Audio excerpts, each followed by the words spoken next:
You ever get fined $900 for having the wrong dock gear on a lake you basically grew up on by an HOA that didn't even exist when your family bought the place? Yeah, that was my Tuesday. Sunrise wasn't even up yet when two patrol cars rolled through, lights flashing like they were busting up a drug ring.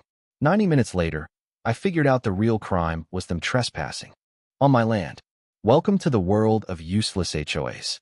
My name's Jake. I'm a civil engineer out of Spokane, and apparently, collecting HOA violations is my new hobby. This cabin, it's my dad's legacy. He bought it in '87 with a handshake and a deed that spelled out exclusive access to the lake. Respect the water line and the water respects you, he'd say. When he passed, I told Mom I'd keep it. Just the way he left it, cedar dock, tin canoe, even the old Jenkins family private shore sign. So when the Pine Ridge HOA sent me a bill for $2,400 in back dues and called the lake their recreation district, I thought it was a joke. The letter showed up official as could be. Big header, violation #14B, unauthorized structure on the lakefront. I laughed until I saw the photo of my dock circled in red. Next morning, a board member named Randall showed up, clipboard in hand, standing right on my property line. Remove it or we escalate. That's what he said. Escalate. They did. 5 more violations in a week. Mailbox too tall, wrong color gravel, non-standard porch rail, the glare from my dock lights. I wrote polite letters back, certified everyone. Didn't matter. That's when I noticed all their citations referenced a section of the HOA rules that wasn't even in my deed. And that's when things started to unravel for them, not me. I started digging through old plat maps and found out the Pine Ridge HOA was only created in 2002, 15 years after my dad bought the place. The so-called lake parcel was still officially listed as community reserve, subject to prior easements, meaning someone older, like my family, had actual rights. I spent nights surrounded by coffee and ink, scanning every document into a folder called June Defense. My friend Carl, a retired city assessor who smells like toner and always has ink on his hands, dropped by. You ever check your meets and bounds? He asked. We unrolled the old survey map. Sure enough, our line extended 5 feet past the water's edge. My dock was entirely inside our lot. They're taxing you for their own imagination, Carl said, wheezing out a laugh. But I wanted it rock solid. Your deed can't bind you retroactively unless you consent in writing. 3 days later, I find a safety notice from the HOA stuck to my windshield, pending police contact for trespass. Diesel in the air, thinking about my dad's words.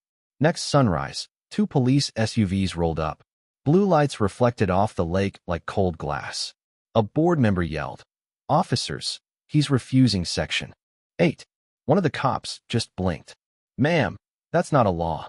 I sipped my coffee, held my deed folder out. "You want to see the real line?" They looked through my papers, stopped at the county stamped deed. The officer nodded, handed it back. "You're good." Randall's face, pure gravel. "We have governing docks." The cop shook his head. "Not over deeds, you don't. Take it to court." Then the cruisers rolled off, gravel crunching in their wake. The board left in silence, but I knew that wasn't the end. By noon, I got an email. Immediate compliance demanded. Sign within 48 hours. I ignored it. That evening, my mailbox was open and empty. Security cam caught Randall's SUV out front for 6 minutes. Enough was enough. I filed a report, logged everything, triplicate. That's city work. You learn if it isn't written down, it didn't happen. Carl dropped off coffee the next morning. "You letting them run you off?" he asked. "Not yet." So I dug deeper, public records, zoning notes, HOA amendments. Found a 2016 file about expanding HOA jurisdiction, contingent on them actually owning the lake. But the parcel was still under the old developer's dissolved LLC, which meant the HOA was claiming authority they never had. I found the missing piece, a transfer form never executed, still marked draft. That's when I realized I could push back for real. You ever had an HOA bluff power they didn't have? Drop it in the comments. For those lucky enough to never have one. Say hi for the lurkers, they're watching. Friday, the board posted a threat. Unauthorized docks will be removed. So I called my attorney, Marianne. Calm as ice, pin spinning, she looked over my docs. "This is pure overreach. Want to make it fun? File a declaratory judgment. An injunction. But first, let's bait them. She drafted a letter demanding proof of title. They emailed back with some nonsense about aesthetic review. Anything visible from the lake. I laughed. Courts hate selective enforcement. That weekend, I put a new solar light on the dock, fully legal. Hours later, another violation notice. Unauthorized illumination. Carl snorted. They're poking. The bear. Good, I said. Bear's about to file discovery.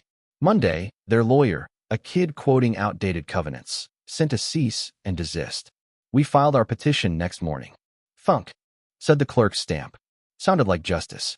That night, scanning old deeds, I found a note in my dad's handwriting about an easement retaining water use rights, transferable if the lot changed. Hands. The right wasn't just sentimental, it was strategic. That's when it hit me. If the HOA didn't own the lake, whoever did could assign those rights. So I called Marianne. Hypothetically, what if someone assigned the rights to, say, an LLC they controlled? She paused, then laughed. Jake, that's not hypothetical, is it? So I set up Blue Shore Access LLC, assigned my family's water rights to it, and filed with the county. Didn't tell anyone, not even Carl. Let him wonder. Meanwhile, the HOA kept up the circus. Grass height citations, noise complaints for running a generator.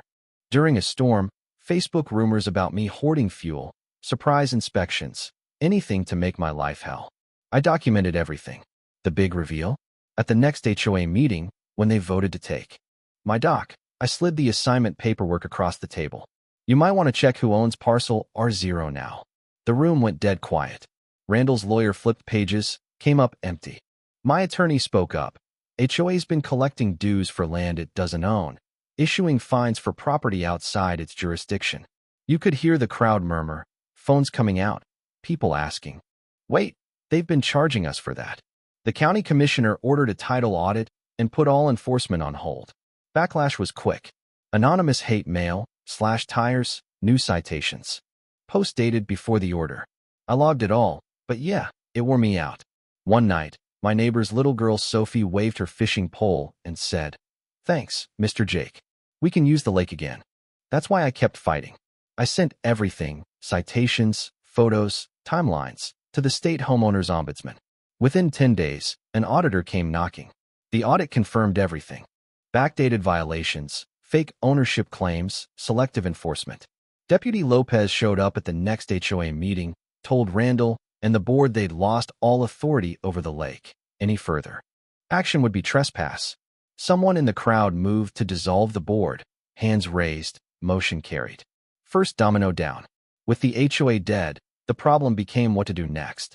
The lake needed care, trails mowed, docks safe. So I offered the fix. Blue Shore Access would transfer stewardship to a new community trust if strict reforms got passed. Term limits, transparency, outside audits. A hard cap on dues.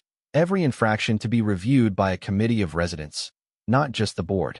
The trust idea passed, unanimous. The old HOA lawyer bailed. Insurance canceled their policy. The developer confirmed. HOA never legally owned the lake.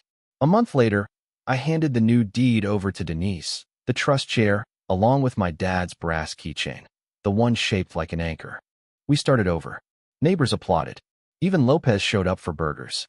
That's what victory really felt like. And before you ask, yeah, the story made the papers. Regional HOAs got audited. State senators started pushing transparency laws. Banks changed their insurance rules. The ripple just kept going. Final question for you. When a corrupt HOA falls, do you rebuild or just let the community breathe free? What would you do? Drop your answer below, share your stories, subscribe for the next battle. Because in the end, the real win wasn't beating the HOA, it was proving that law. And neighbors sticking together can turn even the dirtiest fight into a fresh start. That's how you clear the water.